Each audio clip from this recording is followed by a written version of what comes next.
vắng.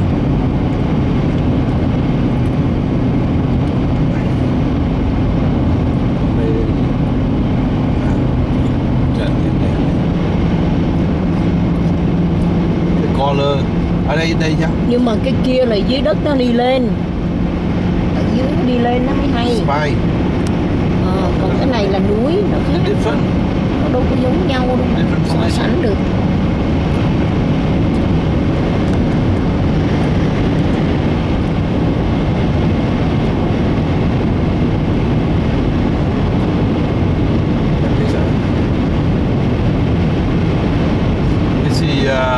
We are on the road from Las Vegas to Page, Arizona, to see the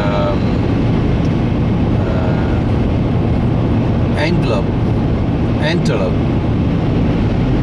formation. So we will take a tour from Page, Arizona, to see about last about hour and a half. Cost about $40 per person. So we ride all the way here. Take about yesterday take one about 6 hours. Go from California to Orange County to Las Vegas. Now take about another 6 hours from Las Vegas to Page. We depart this morning 7:30. We arrive there maybe 2:30.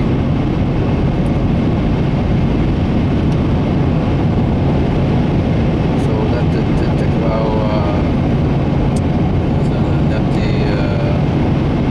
Đi lạc cũng hết cả nửa tiếng, 1 tiếng đồng hồ.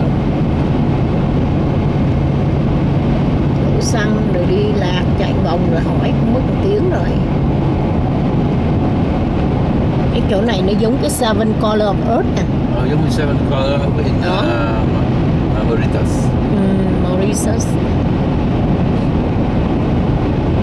Tại vì chỗ đây nó có nhiều nó không ke mấy về cái đó cũng Seven Color of Earth đó. Cũng đặc biệt. Mà sao từ Mỹ nó cũng không thấy nhiều quá.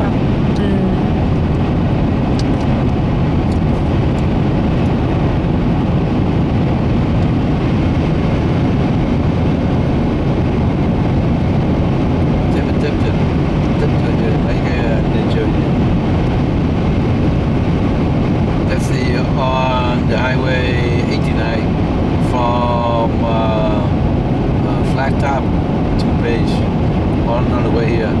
Beautiful view. That's the land of the Grand Canyon, one of the world wonder. After this, we will go to Grand Canyon. We will see Grand Canyon tonight and tomorrow.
xíu, bữa nay nó rạng ra bự rồi.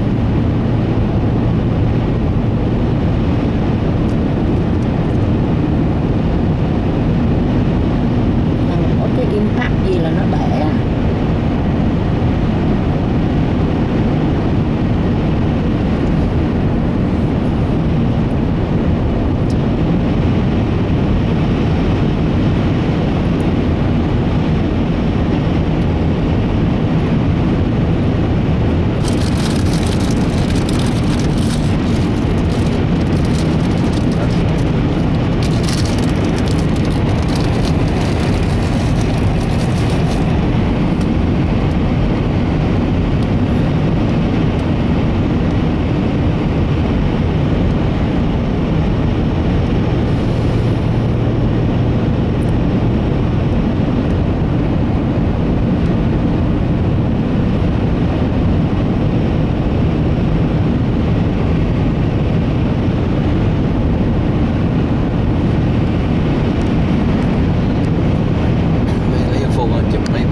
Beautiful.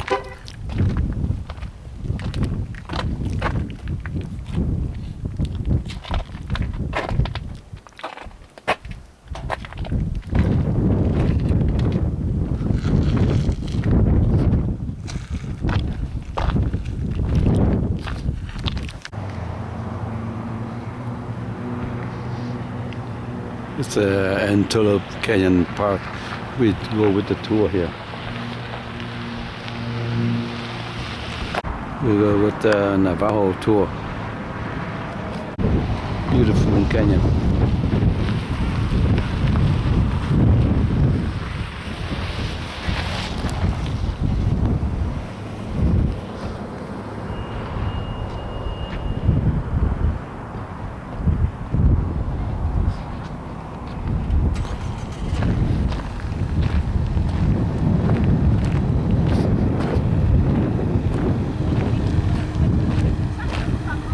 Hả? Không. Cô hộp. Okay, that's a no. How about Sarah? We start a tour. Antelope tour.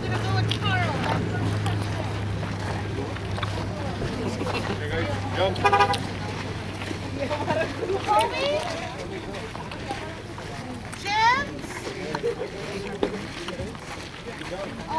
Juan? Teresa?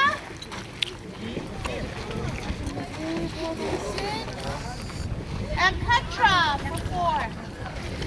This group here, you're going to go with Stephanie. I'm going to leave. And then X. Let's see, there's 2, 4, 6. Where's the group of 4? Is it AKIHIRO? And then Courtney. Courtney? Courtney? I guess not. This lovely group, you're gonna go with Vanessa. Vanessa? Okay. Wait, yeah, hold on. Then you guys should be your family too. You guys are the group of 10, right? You. Yeah, 50 there. And then 20.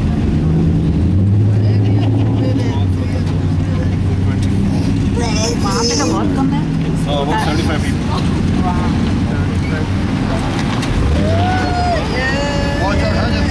It will be like a bumpy. We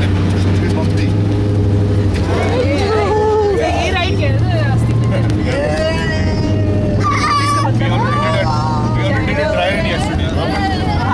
And we went to our side tours.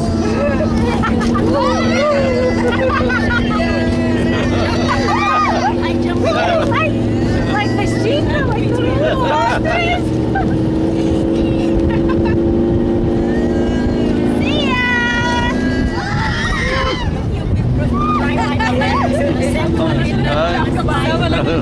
Driving less bumpy. Posters everywhere. This is in Orlando, and this stuff how we go every year. This is like it. Yeah.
इसकी बीवी को खाली salad ही खिलाएगी Salads that you use for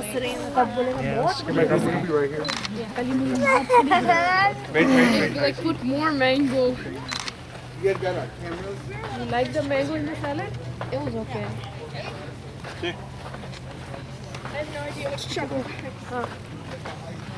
अब तो ठीक है हवाई राइड में यहाँ पे तुम लोग का लेते हैं पिक्चर आदि प्रणव Hey, इसके पीछे यहाँ पे hey. चलेगा आदि should go stand there with him. Oh, let's go. I don't know here. So beautiful. Set up the setting. Chụp sao? Nó nói chụp sao? Cloudy á, nó để cái chữ cloudy á bà, nó chụp ra hình nó mới đẹp. Hả? Anh lấy hình của em Ok. chụp là đẹp lắm. Quá đẹp. Quá sao đẹp. Xí. Đẹp quá trời.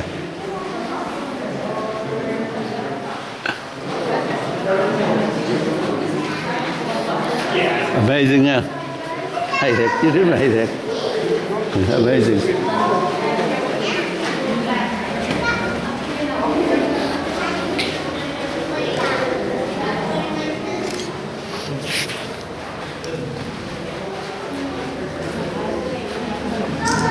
Đưa ra chụp. Beautiful, so beautiful.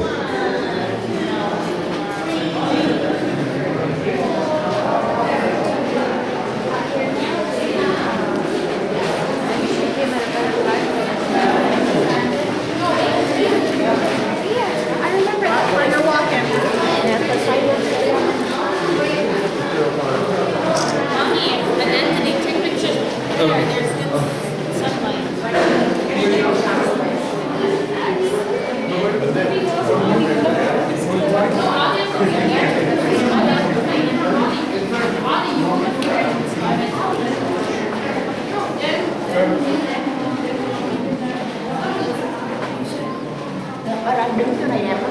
Chị đứng chỗ quán ở đây cho nó chụp đi. Cái này gắn vô cái máy được. Cái gì mấy gì? Gắn một cái máy chụp này người đẹp.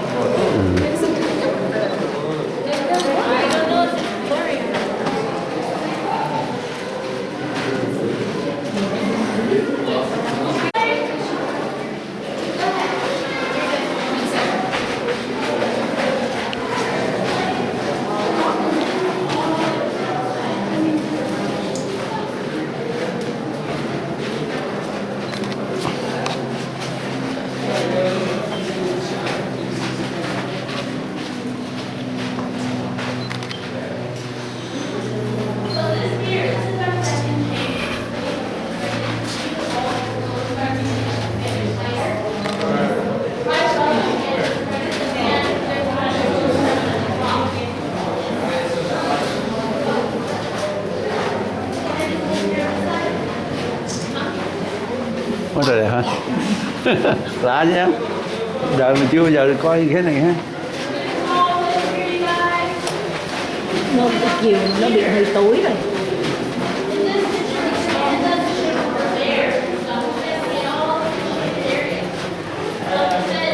Ôi ôi. Here under this ledge, it's gonna go up. And right there, we're gonna get a heart shape. Okay, that's what we're getting. Oh, beautiful.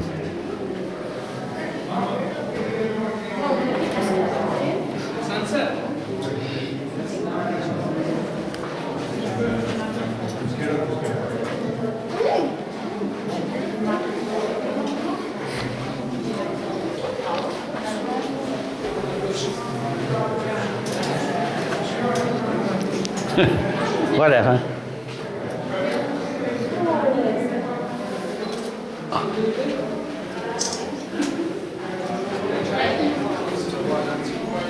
Ngộ chứ cái này ở đây mình ở đây bao nhiêu năm rồi. Mà không biết hả? Không biết đường đi chỗ này mà cứ mò mò đi mấy nước khác không. Mò tới Petra. Chỗ này hay hơn Petra. Cái này hay hơn Petra. Try to get close to the wall as possible. If there's a little shaky, try to rest your elbows on the wall. Try to get way up there. Tóc dài nè, thấy không? Xì. Em bắt rồi.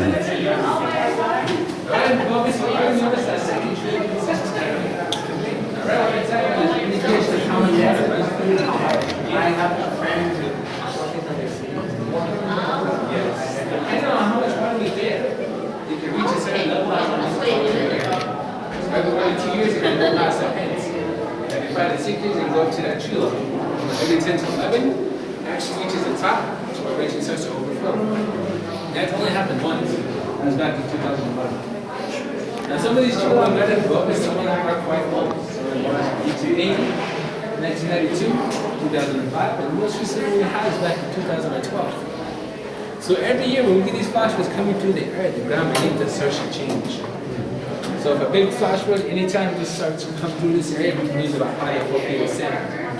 So that's what happened last year. So what's behind us is a dam, river, or stream. But really there's nothing behind us now. It's just another wash that continues 20 miles into Mother Kingdom, which we're all carrying checks. So if it does create any floods, 15 to 20 miles south, just for some water, that's where we get our water.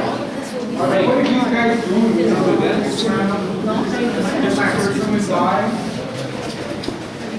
Watch out for your step, guys. Yes, sir.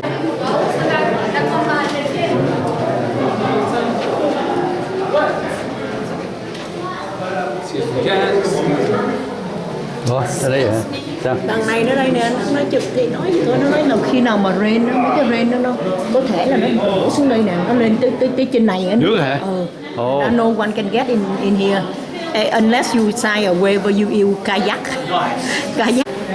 Bây giờ người ta đi lúc 11 giờ sáng đó, cái đó là best time đó bà.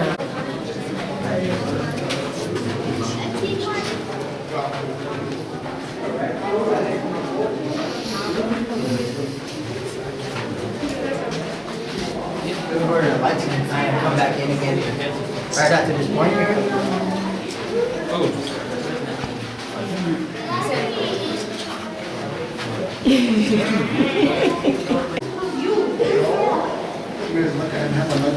So the 30 minutes we're coming back, right? Well, basically, we're going to spend about 5 to 4 minutes outside.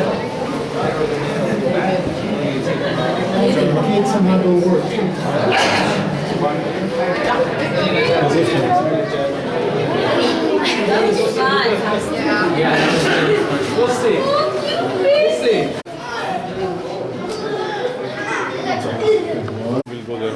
Beautiful. Nice. Beautiful. Akshat! Akshat, come picture. Come here.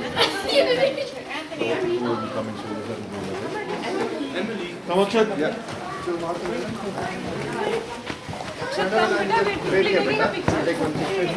Arnav. Arnav, come here. Adi.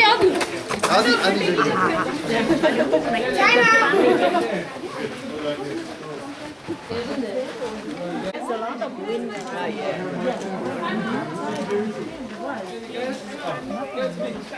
When it gets windy right here, it blows all that sand.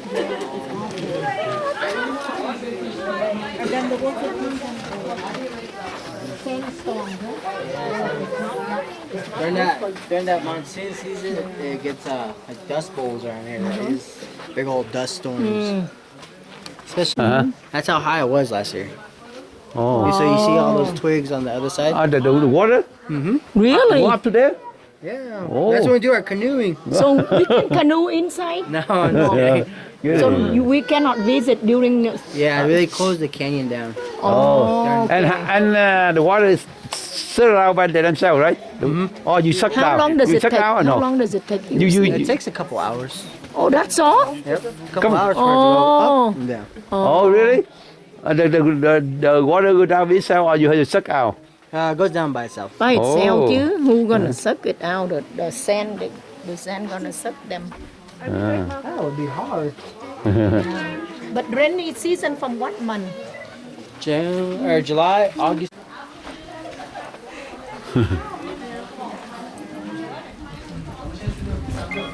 You guys ready? Oh, we're back to the truck. Cục đá nó phải đứng thấy đá không thôi xuống được nha. I'm gonna be in the Oh, back. over there. Yeah. Oh, okay.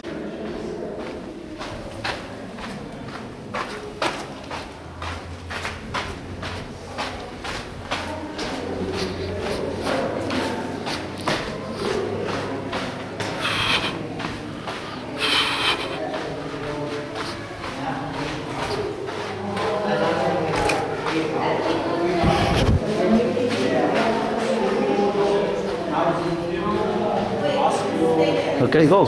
No, stay right with the picture. Xuống đây nè. Thì theo cái reo á, đi theo cái reo.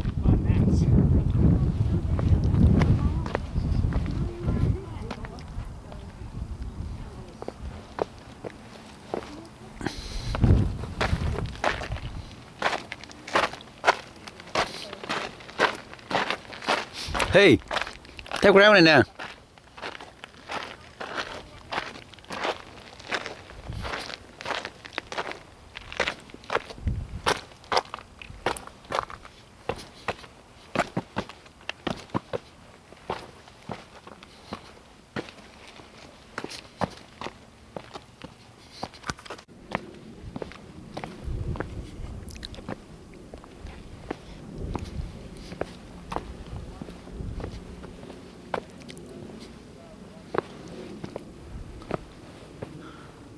Thì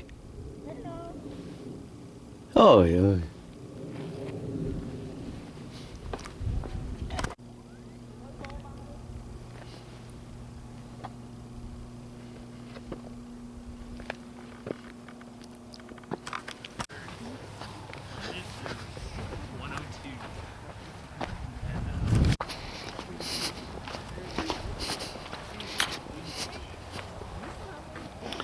Flow from the right side of your view around the bend and exit to the left. À, về nó qua đây, nó chạy ra đây ra ngoài.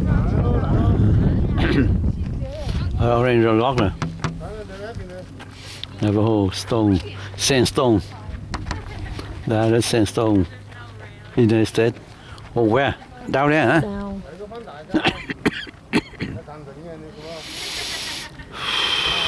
Send them from.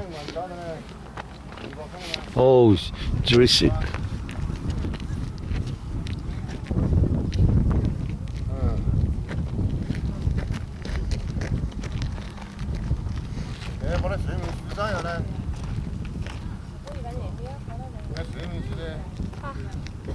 Con rồi,一般的东西不这个没拿，那个书田里的那个。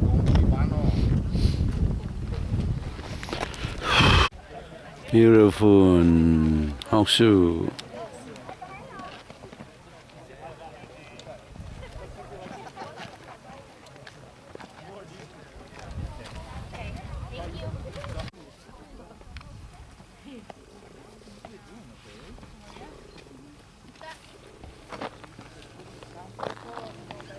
Scale of the height too. Bên này hôm trước nè Ruby. Now we are today Sunday, March 27, 2016. We in Grand Canyon right now. We visit here. We arrived Arizona yesterday. Now we go to Page. In Arizona, now go to Grand Canyon. Nè, này nè. This is in. For tomorrow that are.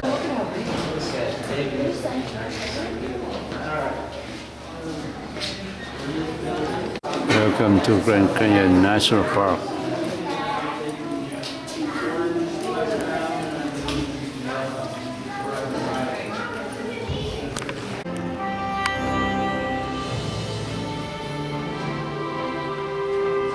From rim to rim, from dawn to dusk, they travel. And with each descending step, they are walking back in time.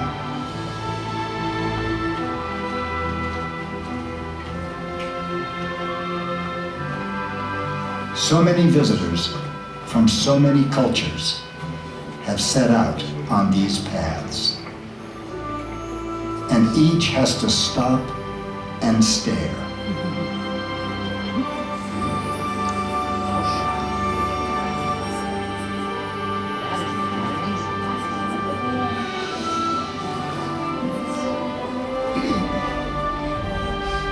Here on the limitless horizon, the scale is humbling, uplifting, impossible to grasp.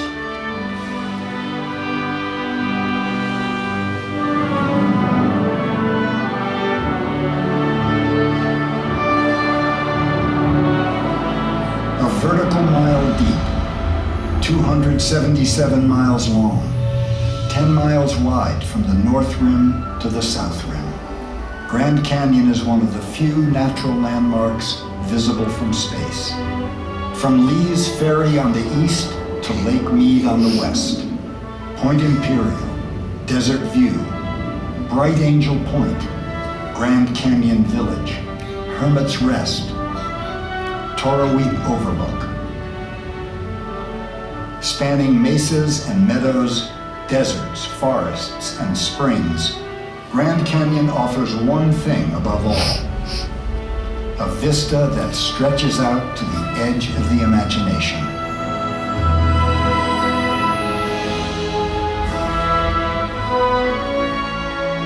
To some of its first visitors, Grand Canyon was just a wasteland. Joseph Christmas Ives, one of the early explorers, said it was valueless and that it shall be forever unvisited and undisturbed. Opinions have certainly changed. Visitors from around the world now journey to the Grand Canyon, nearly 5 million every year. Say cheese. Cheese. Namaste. Mabuhay.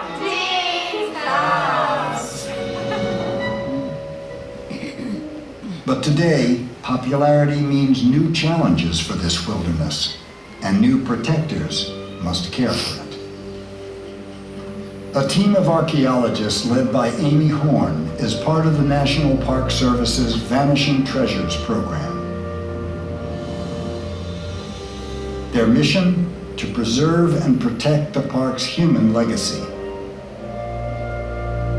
The Grand Canyon is a really amazing place to work. We're working with some of the oldest structures in North America. We've only done research in a very small percentage of the park, so we're always learning new things. But at the same time, it's really challenging. Access to a lot of places is by foot, so it can take us multiple days to get to some of the remote areas. So let's take a look at this map and talk about what we're going to do today. So just up ahead on the pinnacle is an 8-room Pueblo. We're going to locate all of the rooms, and then we'll inventory all the artifacts that we can find inside those rooms. Oh, that was not. That's another dead end, right? This site is an 8-room Pueblo. It's a structure that's collapsed. All we see left is the rock that's fallen down. There's a few little pieces of the wall, but most of it's just a big rock pile. We know it's part of a network of these sites on the pinnacles along the South Rim. We think they were probably used for communication. In the daytime, you could use black smoke. At night, you could have fires and pass messages across a huge distance. What's fascinating to me is how people adjusted to living in a harsh environment. There are some 4,800 known archaeological resources in Grand Canyon National Park, from the Puebloan relics at Walhalla Glades to the pottery at Deer Creek. They are discovering the artifacts that trace the human history of Grand Canyon. Vivid proof that this harsh land has sustained people for thousands of years. In fact, archaeological evidence indicates humans have called the canyon home for more than 10,000 years, among the earliest signs of human life on this continent. The first were the nomadic hunters. They were followed by the archaic people, who left behind figurines of split twig, deer, and antelope shapes in remote caves. Dozens of Native American peoples would follow. Many are still here to this day. They had Grand Canyon to themselves until around 1540, when the first European explorers arrived, Cardenas and his Spanish conquistadors looking for the famed cities of gold. What they encountered was this immense obstacle. Then came the westward bound explorers of the 1800s, prospectors, soldiers, and trappers. Army Surgeon Elliot Cowes described it as a scene of utter desolation. Many were scared away, but explorer Major John Wesley Powell was not deterred. In 1869, he became the first to travel the river through the entire Grand Canyon and document it. We are 3/4 of a mile in the depths of the earth. We have an unknown distance yet to run, an unknown river yet to explore. What falls these are, we know not. What walls rise over the river, we know not. Down in these grand, gloomy depths, we glide. Facing splintered oars and damaged hulls, Powell would survive to map the entire length of his journey, and his trailblazing expedition would open Grand Canyon, charting the way for those who would come next. With a new century, a new breed of explorer arrived, in the form of entrepreneurs and hoteliers, looking for ways to make a living from the pockets of canyon visitors. Emory and Ellsworth Kolb came to the Grand Canyon in 1901, determined to carve a livelihood out of these walls. They set up a dark room in an abandoned mine shaft and began photographing visitors. And when they turned their cameras on themselves, their photos became even more adventurous. Daredevil stunts yielded eye-popping images. In 1911, they filmed the first movie ever of Grand Canyon river running. Leaving Wyoming on 2 flat-bottom boats, the Kolbs recorded a rugged voyage, winding through hundreds of miles. A journey that would inspire many who followed. The story of Grand Canyon begins and ends with the mighty Colorado. It's one of North America's major rivers, the prime shaper of this epic landscape. In a desert land where moisture is scarce, this river is the lifeblood of the entire ecosystem. Sustenance for a dry world.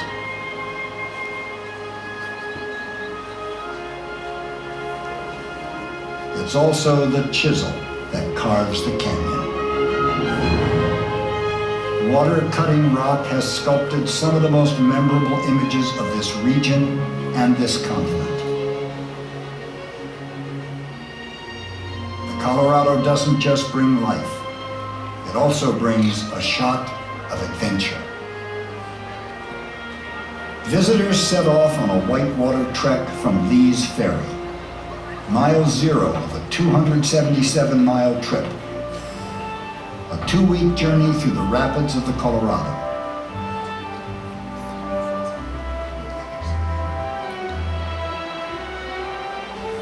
Early attempts to travel this river by boat often met with disaster.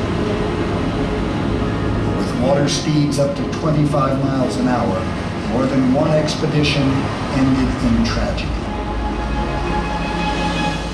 But today, it's the adventure of a lifetime.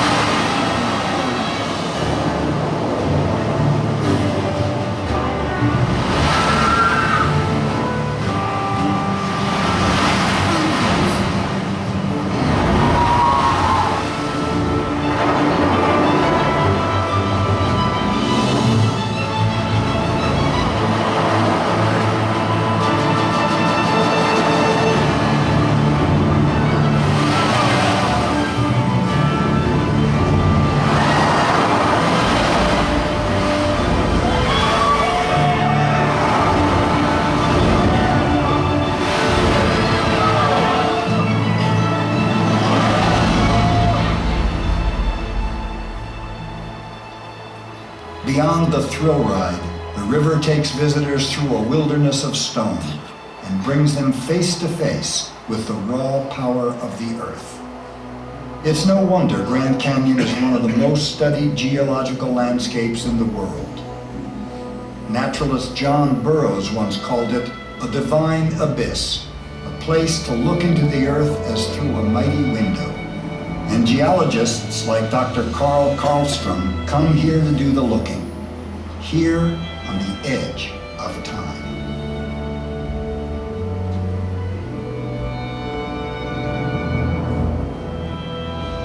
The Grand Canyon is such a fantastic geological laboratory.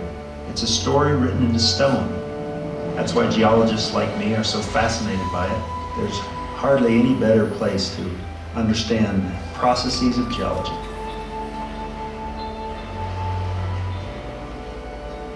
This is in fact a very young canyon carved out of very old rocks.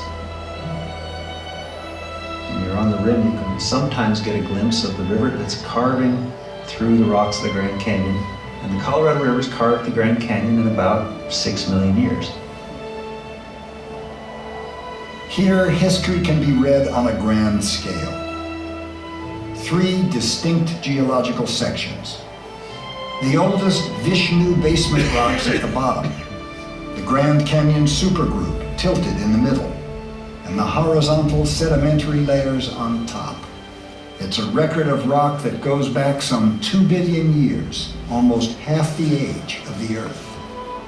Across its nearly 300 miles, Grand Canyon reveals its origins in one of the finest examples of erosion in the world.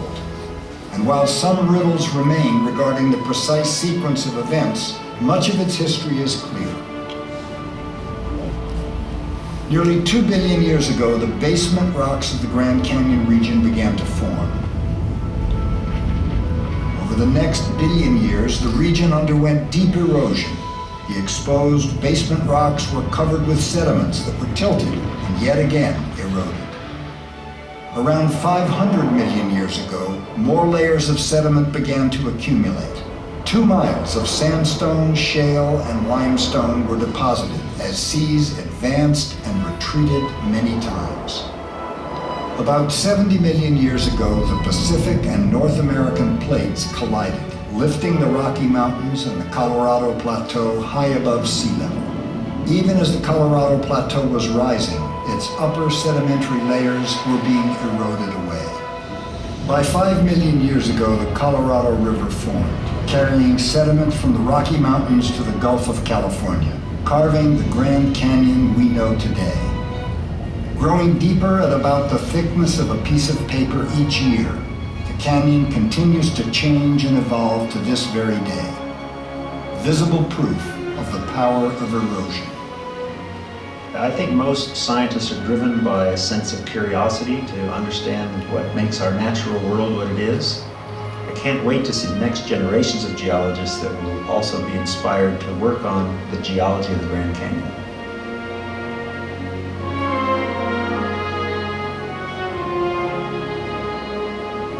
Of its nearly 5 million visitors annually, Grand Canyon draws a multitude of artists from around the world. Photographers, writers, sculptors, painters. Some see the powerful architecture of this land. Others, the passing play of light and shadow. From Thomas Moran to Gunnar Widforce to Ed Mell, Grand Canyon has inspired a rich artistic legacy.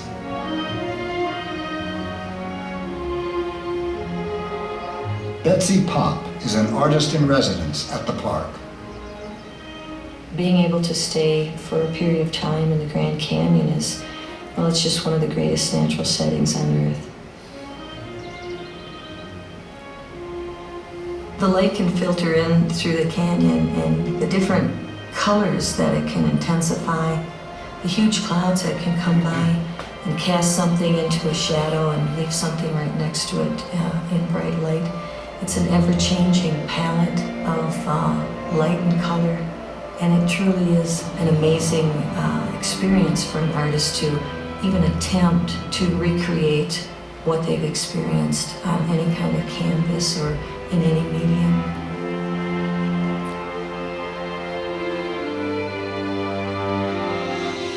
To walk out and do a plein air painting, you find the thing that inspires you, and you're working very fast.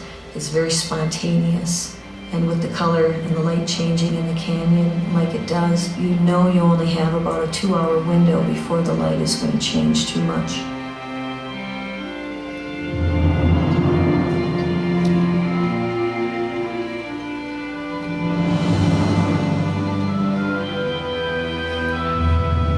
Spectacular as it is, Grand Canyon is more than rock and river. It's alive, with more than 2,000 species of plants and animals. And some of them are endangered. At the Vermilion Cliffs, just northeast of the park, a team of naturalists from the Peregrine Fund and its partners, led by Chris Parrish, is on an important mission. They are working on the reintroduction program for the California condor, one of the rarest birds in the world. Only decades ago, there were fewer than 24. Now, through captive breeding, this endangered species is being brought back in northern Arizona. Part of this effort in the recovery program is getting the birds out into the wild and monitoring them to identify what the threats are. The team tags them and takes blood samples. With a recovery effort like this, each next step seems insurmountable, and then as soon as it's achieved, you quickly tuck that away in the filing cabinet and look to see what's the next step. Today, California condors can often be seen soaring on the thermals over the park. There's nothing that affects you as deeply as seeing the birds fly over you. You're looking out over the Grand Canyon. It is a great preservation story for the park, but it's not the only one. There are almost 400 species of birds and mammals, 70 species of reptiles, amphibian, and fish. With several ecosystems and 5 of the 7 major life zones, Grand Canyon offers a surprising biological diversity. From fir forests to desert scrub, nearly 2,000 species of plants thrive in this ecological refuge. It's a sanctuary for a huge range of creatures: deer and mountain lions, elk and bighorn sheep, hawks and swallows. For all of them, this canyon is a refuge, a place to be protected through the years.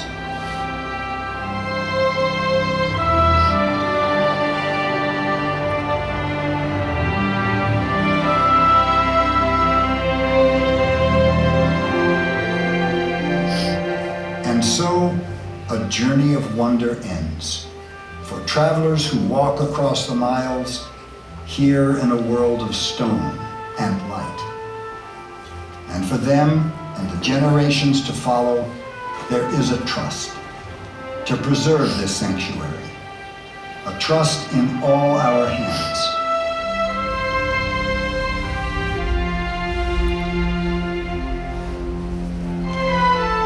Immense and intimate, wild beyond the imagination.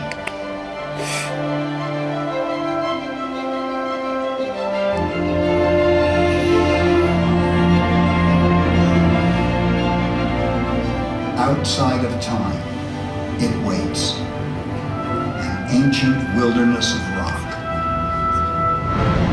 The place a journey of wonder begins.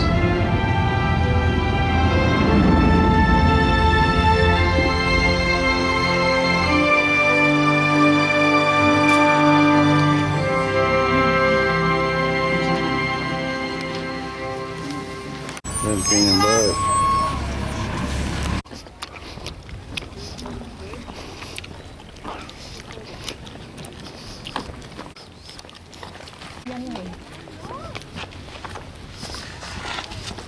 Đi như này, nó nói đi như này nè. Cái két đó.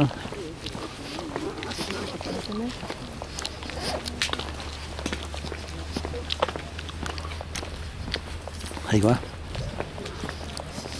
Nếu mình quắt nhanh đó thì có thể chết.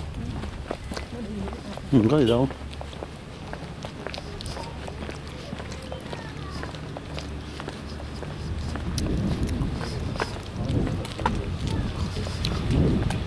Cái này cũng nhiều màu đây em thấy không? Con đó.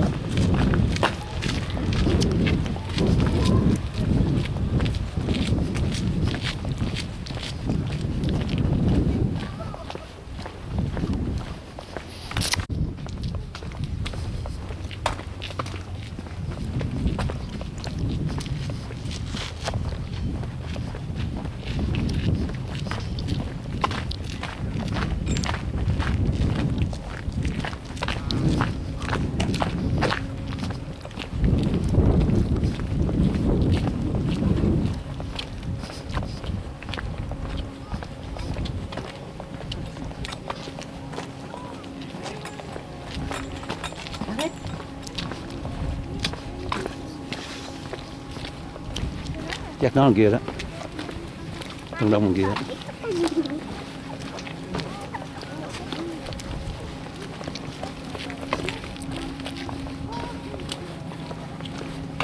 Đó, chỗ đó.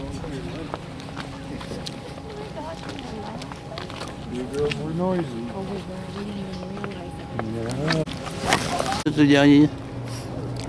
Có mi dân thai cũng không sao được. Nó hiking ở dưới có thể có.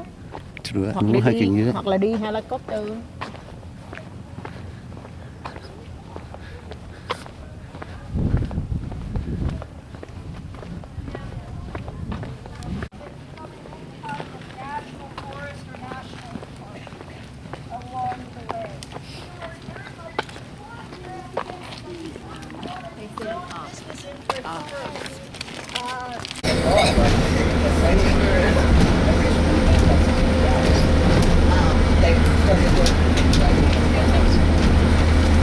Now approaching Bright Angel Lodge. This is the Bright Angel Lodge. Now I believe that tunnel can be to the rim and left. Okay. Along the rim for that condor, I think condor talker fossil. All right, any questions? This is gonna be a huge group. Oh, really? Make my stops as best I can, project as best I can. If you can't quite hear me, do the really obvious ear thing, and I'll try to get louder, okay? Oh, yeah, okay. They're good bathrooms to use. We won't really have that option as we go over towards the fossil.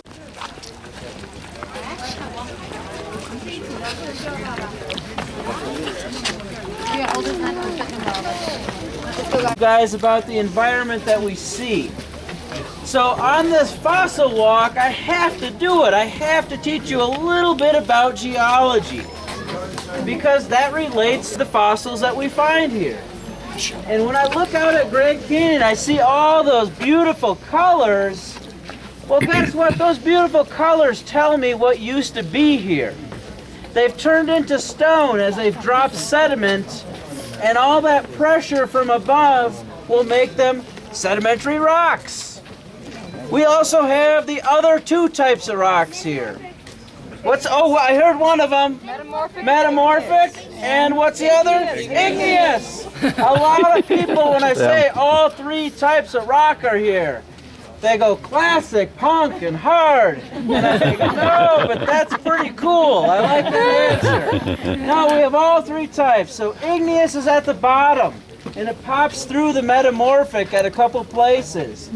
You will see very much that this canyon is sedimentary canyon. All those colors are sedimentary rock. But down in the ditch, in the bottom, a lot of metamorphic is in there. It's a much harder rock type. All of our fossils that we're looking at on this fossil walk are in the top layer. It's called Kaibab limestone. What in the world is a Kaibab limestone? Well, Kaibab is a Native American word, and it's often applied to Grand Canyon. It's a Paiute word that means mountain lying down. Wow, that's totally appropriate, right? We have an inverted mountain here, our canyon, and it's lying down. But when I look out at all those layers and think about what has been here in the past, a record of the past is written in the stones here. So if I look near the top, though, I will also see what's called Coconino sandstone. It's kind of like a white banded layer, just a little ways down, and it goes all around us. Looks like a bathtub ring then for Grand Canyon. So sandstone, what do you think was here in the past? Oh, sand! I got a good one here. Big sand dunes. Think of like the Sahara Desert.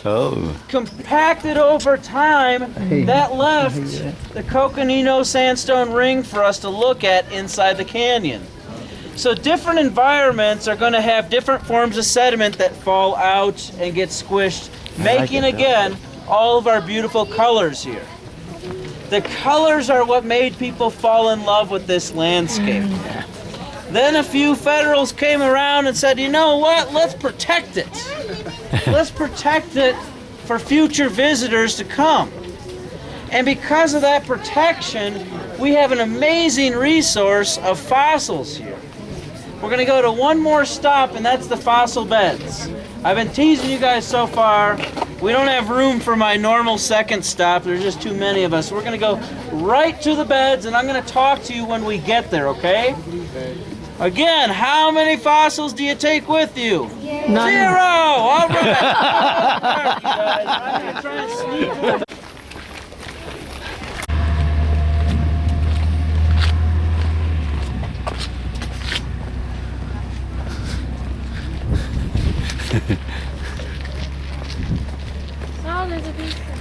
You're lucky. Yeah, I normally stop once in between here and I do a little talk about what Grand Canyon is made out of and why. So I decided I'm going to just do that here, but I'm going to wait for everybody.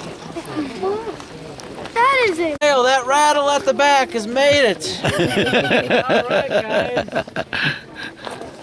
I'm going to give you a very, very, very condensed geology glimpse that explains the rocks around here.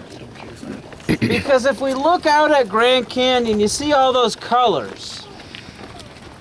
And you think, wow, that's pretty. It is, but our job in the park, or my job, is to teach you what that means. Because every change in color is a change in past environments. Where we have it right now, Kaibab limestone.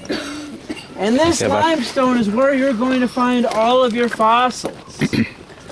Now, does anybody know where a limestone would form? Or what a limestone tells us? What the environment was like? Water here. Ooh, I heard it, I heard it. Water. Yes, water. Limestones are forming where we've had big bodies of water. In fact, this was a shallow sea. You are at 7,000 feet above sea level, and we have a shallow sea here. Now, how crazy is that? That's brought to you by plate tectonic collisions. Where are my Californians at? You guys are experts in plate tectonics. So this whole area, the Four Corners area, is the result of an uplift that occurred when two plates collided. Normally they'll strike next to each other like your San Andreas fault line. Here, the Colorado Plateau and the Four Corner States pushed up. And it's why we do a great business in sweaters in this park. We brought you up to a much higher elevation. And that happened somewhere around 65 to 70 million years ago.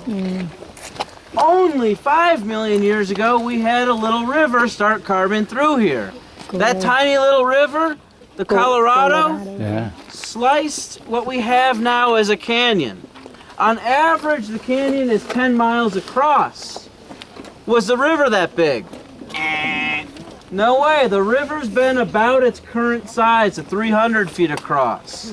How we get a wider canyon is after that river carves the initial trench, we're then vulnerable to erosion. So the sides start to fall in. With wind, and particularly around here, heavy monsoon rains, even a freeze-thaw cycle will pop some of those rocks loose, which makes us wider over time. Deeper over time, except now we have dams on the river. They cut down the sediment flow. So we don't see the same kind of carving that we would traditionally see. Little impact. We're pretty certain that the canyon doesn't have to worry and that those dams will be knocked out fairly soon, geologically speaking. But enough about the river and the carving of the canyon. We came for what? Fossils! It's time then, paleoecologists, to get our fossil caps on and start looking for them. I want you to go ahead and look for fossils. I'll mention that up here tends to be a very great section. When we start to see them, I'm going to pull us all together and explain what we're seeing. Remember, you get to take 0 home. Look for it, but don't take it. Wouldn't my back. To the right of you, I put a little square rock.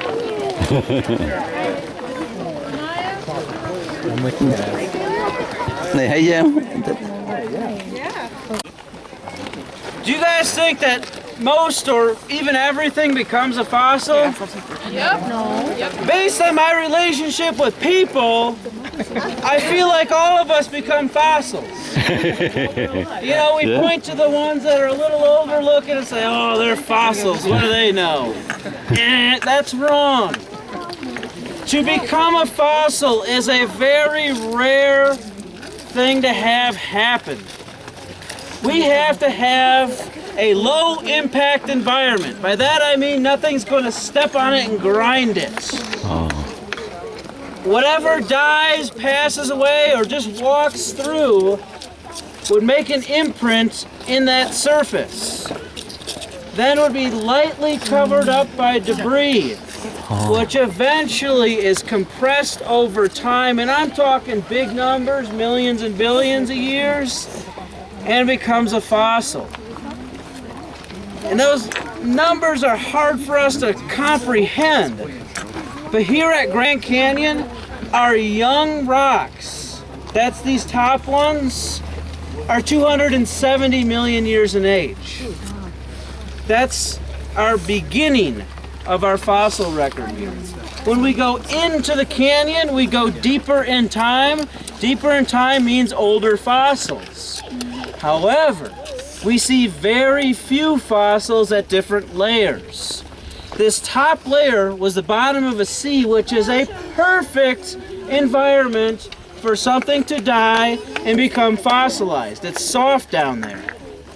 If we were just here on the rim and we expired tomorrow, not only are you going to have a bunch of rangers come get you out of here, you'll have scavengers picking at you. They'll take one piece and fly over there, then another one will come and take another piece. We'd have a broken up skeleton then. So the bottom of a sea floor is a perfect place for us to find full fossil imprints. All right, and if you guys aren't having an easy time, let's just break up a little bit. There's some really good ones here. I'll point different clusters of people to, all right?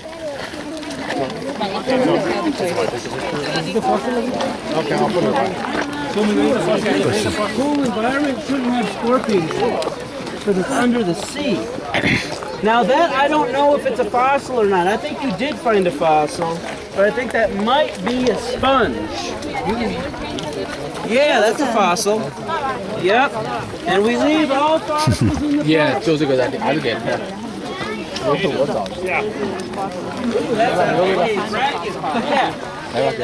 Similar to a mollusk. That would be a shells, folks. A lot of them are going to be from animals that have gone extinct. They're no longer here. But do we have sponges today? Yeah. You are going to see sponges in this fossil record. Now, why would a sponge be able to live all that time? It has a perfect lifestyle. It sits still and lets food come to it. I hope to be a sponge someday. I've been labeled as such in the past, and I really aspire to have that kind of lifestyle. It's easy. But that's what gets passed on to future generations. Whatever is successful and able to live and hand down its DNA to the next group. Ooh, these are great ones. This is actually an upside down shell of a Michaela. This is a, I'm trying to remember the name of that shell. I think that is a Bryozoa shell. This is clearly a sponge. If you want to see one of the more obvious fossils here, obviously that is a sponge. Oh, wait. Are those air pockets there bubbles? Not bubbles, that's kind of coprolites. Yep. Coprolites is the technical name for that. It's like copper with half the calories. No, I'm kidding. But we will see that in our fossil records. We'll see coprolites that tell us what things have eaten in the past. Let's see what we have here. Anybody able to pick out what's an obvious fossil? Ooh, right there. Of course, we got good stuff. In fact, oh my goodness! What does that look like? It does, doesn't it? But it's not. It's a coprolite. It's not a coprolite.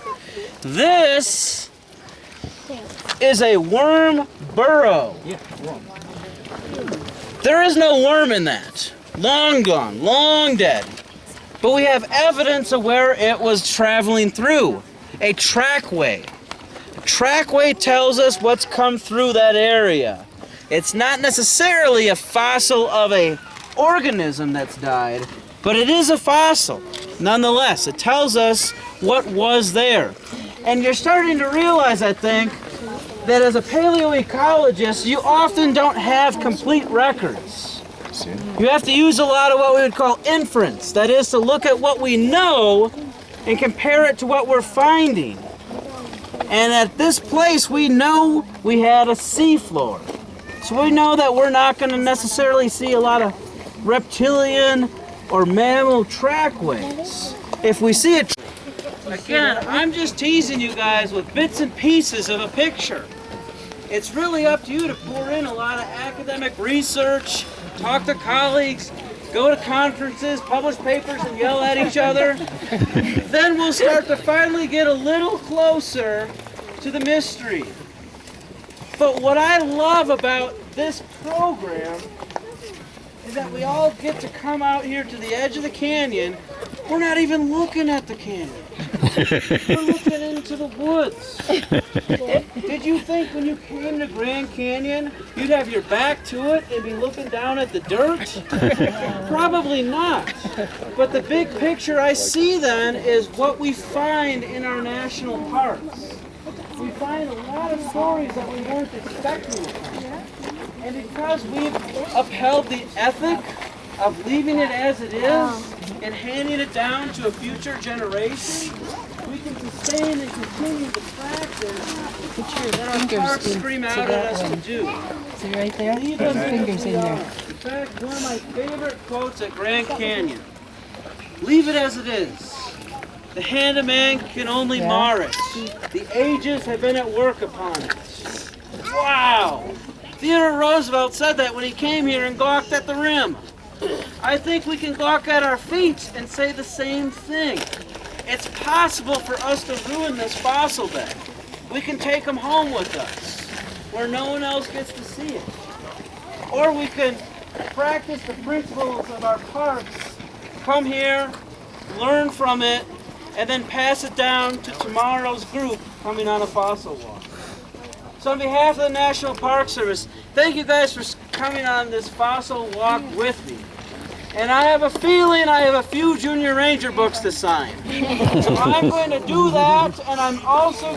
Right, and your trail, we start 59 mile down, 9 mile down, and then... What time now? 11:40 now, 11:50. And as much as we can.